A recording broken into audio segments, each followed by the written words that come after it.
There's renewed concern tonight over the security of basement apartments following the drowning deaths during Ida. CBS 2's Kevin Rincon has more. Floodwaters gushed into basement apartments throughout the city this week. Many lost personal belongings. Some lost their lives. We need to make sure that the affordable housing is resilient and safe and protected, and oftentimes it's not. Brandon Shaney at the New York Housing Conference says the housing crisis played a role in what happened.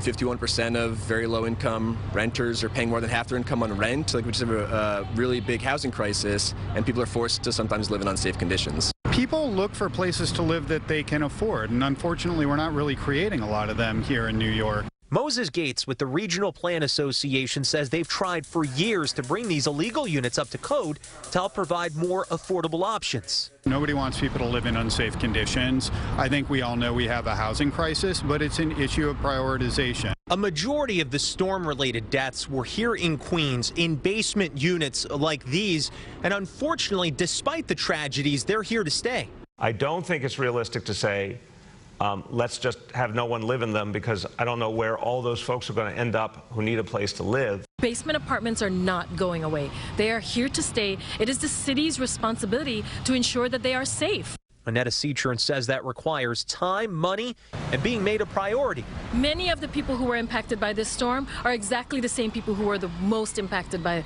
the COVID pandemic.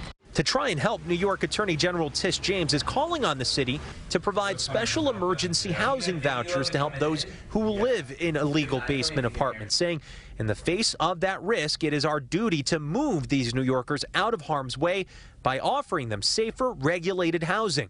The mayor estimates there are 50,000 illegal basement units, although acknowledges that number could be much higher. In Jackson Heights, Queens, Kevin Rincon, CBS 2 News.